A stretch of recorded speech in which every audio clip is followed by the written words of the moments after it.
Bonjour, bana mboka balandi émission na biso ya autopsie ya mboka na chaîne na biso ya New Libre Débat TV. Ko pesa bino mbote bisika bozali na mikili ya Amerika, na mikili ya Oceania pe na mikili ya Afrika, Asia mobimba pe Europa mobimba. Surtout na RD Congo esika tozali ko sala émission. Tozali na sélection to robaka kolala kolamoka ezali volonté ya Nzambe. Pe na ofele tozwaka Nzambe nda pesa kayango. Pe na ofele tozwaka Nzambe nda bikisaka biso. Même ata mayo ezali komela po ozwango bato mosusu bazali kozwa yango te, ezali ka grâce ya Nzambe. Yango batokela mbango ko bisabino émission na biso ezali lelo. Tozali ka continuer ko bisabino biso ba passe de samo tozali na devoir makasi ya ko rappeler la population surtout na pa kondi vigilance toujours que bitumba esilité agression ezali. Bato ya continue sur la diversion mingi po agression ezali na est ezali ko continuer. Monguna azali ko linga affaire à génie mboka oyo elo kabalinga ezalate abena tata boko Félix Tshisekedi na makasi to ye akota anyo corruption ga ngora kabiso kala. Yango ba mboka ba journaliste ba pandisa to teleme. To teleme po ezali nde esengo ya mboka na biso tozala mboka mosote ezali ka mboka moko Congo. Soki esengo ya mboka na biso ezali te ki tozako bundela mabele ya mboka na biso te ekozala pasi mingi. Totika ba travailler na télévision na zali komona biyamba biso ya ba parti politique mosusu ezali ko bima bilobela na télévision ezali ko pekisa ba journaliste ba lobela bango ba journaliste ba éditer bango te un peu parti états-unis ezali ko la mission ba kemaki ba militant na ye ba keti na ba parquet général kufunda bato oyo akomeka kosala mokozi ya biso mabe ezali ezaka na era mobutu era dictature bazali ko pekisa bato libre expression ezalata ata bomoni bango basuli na nganda bele ko moko ta lokuta mwana mboka tata mokozi Félix Tshisekedi oyo azali président de la République oyo azali na parti au pouvoir ezali UDPS ye abeyaka bato balobela bato te liberté d'expression ezali kaka bino bato lebota bino biawa beaucoup un peu parti état beaucoup ko empêcher ba journaliste baloba et comme otumboli mobutu otumboli ba mama bango pe babimisi ba mama na bango bango pe babimisi bato na bango makambo eza makasi eza agression bolobela te agression te bolobela te eloko moko tozorele ba individu agression ezali makasi koleka ta ba individu wana soki moto azali kosala mosala malamu te bakolobela ye po aza na mandat de l'état ezali parcelle na ye te ezali parcelle familiale te ezali bien privé na ye te ezali mandat ya l'état. Tu ne veux pas qu'on te parle, mais travaille bien. Imaginez-vous le ministère, monsieur Zali Awa, 5 ans à ministère, 6 ans, aucun projet réalisé. Quand la structure bidon créée, mais non. Vous avez demandé que les gens ne puissent pas parler de vous. On va parler de vous. Vous avez demandé que les gens ne parlent pas de vous. On va vous demander de compte d'affaires à mandat. Non. Lui, il déteste qui est le parti au pouvoir. Il n'empêche pas les gens de parler pour lui. Le chef de l'État lui-même qui est le garant de la nation, déjà parle pour lui. Déjà parle tantôt contre lui, vous savez, Makambeza de Tambola Kakayo, on doit cultiver le sens de bonne gestion. Tout gérer bien. Surtout gérer bien, Makamisi Kole Kamalam. Mais surtout gérer bien, tout le monde compte rendu, ils ont un mandat public, ils ont un mandat à l'État. Vous avez un mandat public, vous avez un mandat à la population. Vous avez un compte na bino. Vous avez un compte de la yokosi. Vous avez un maman, vous avez sur la partie na bino. Vous avez un père parti état, vous avez un mission de la yokosi.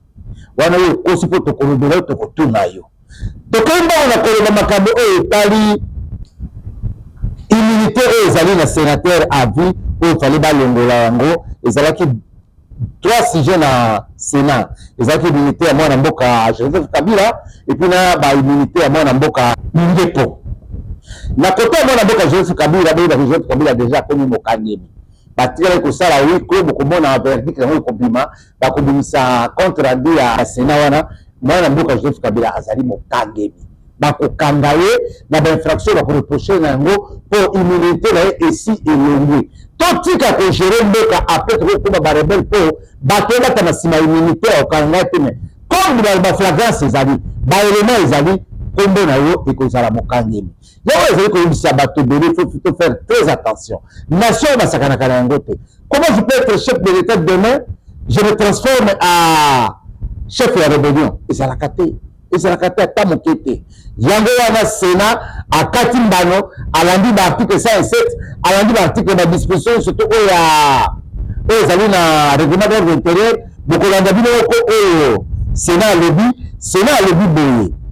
Concernant la réquisitoire, il y a lieu de noter qu'ils ont été traités conformément les articles 224, les articles alinéa 2 et 56 du règlement intérieur du Sénat, ainsi que de l'article 107 de la Constitution de la République démocratique du Congo.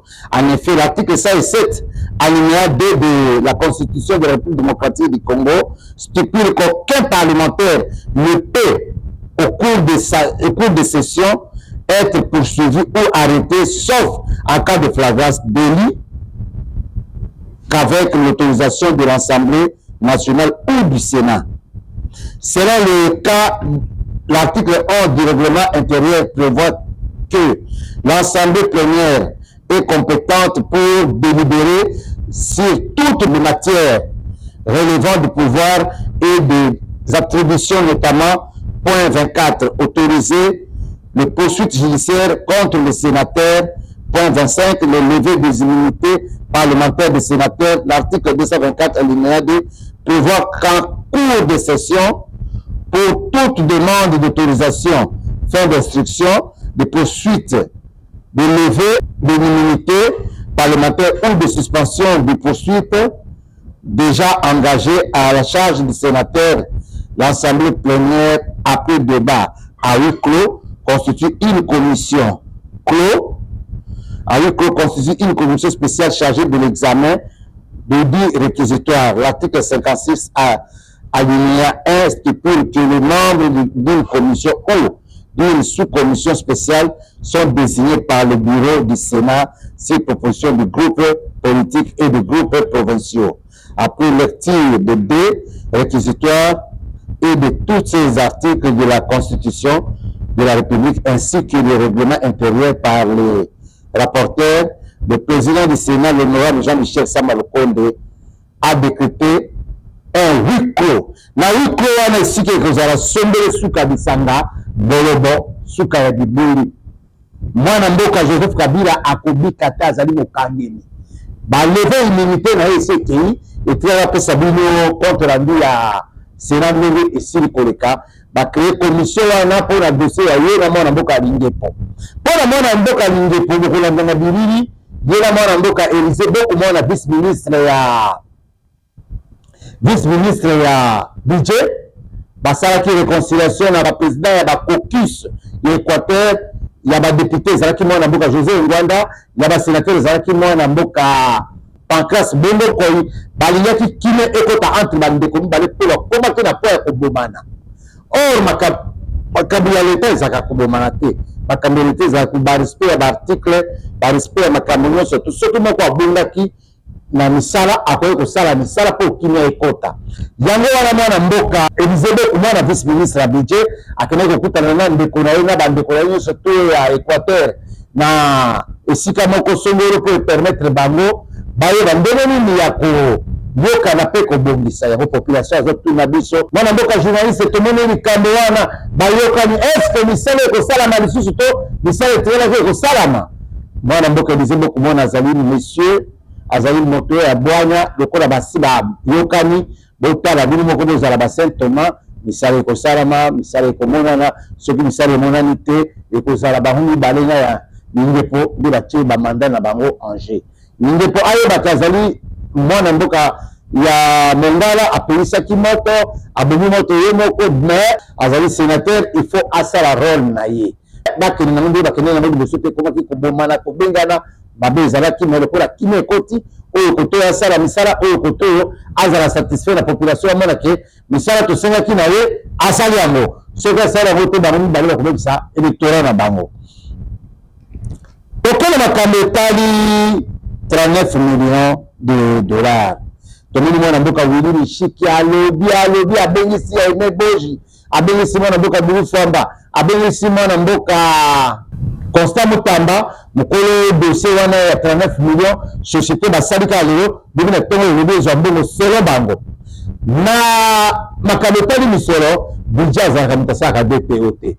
wana mwana mboka Willy Mishika bungaki budget za moto ya landaka dossier la débit baké na finance à liquider mais budget soka sali ya pesa ka DTO te lokola bango baza na DTO c'est que les agents de DTO te l'équipe ya makambotali nani te comment on appelle ça makambotali finance te iliki na ba mbongo selo ba trouver institution oyo ezalaki ya ba mande efutamaki ya kisangani ya bitumba oyo ngoni Uganda afuti ye moko ministre a créé société ndenge balobi asali makambo surtout pa afuti ye moko heureusement société yango mwana mboka Kisula avocat général oyo azali secrétaire exécutif ya Sénarep ablokaki yango aboyaki lisolo ya l'état ezala dilapide. Félicitations na mwana mboka Kisula mosala ezalaka nde boye po boye ezalaki soki ezali moto mosusu na place na yo nde ekola makambo ya nyamo na kati yango ekoya bozongisi kimia bosali makambo nyonso tu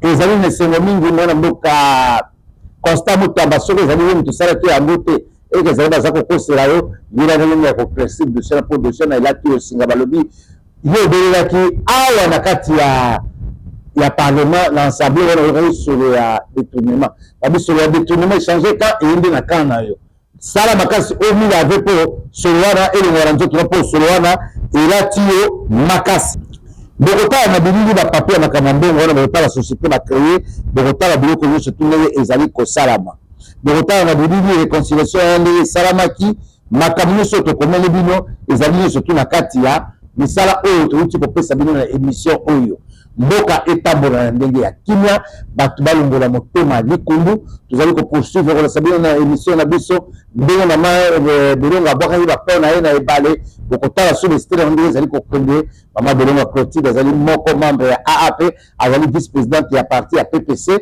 azali boni molandi ya mwana mboka Yula Omombo azali mama oyo azali ya bwanya et puis à part wana azali kolona aloni au moins 80,000 baplante ya mbila kuna na kati ya territoire na biso ekela mama azali moto azali na misala ya élevage mingi azali na misala ya kosala makambo ya bilanga mingi mama amitikaka te mosala na ye ezali vi mumbango eza même pas politique azali élu député te maosala makambo oyo koleka ta badepute bazali kosala na basénateur mpona lelo tosoki wana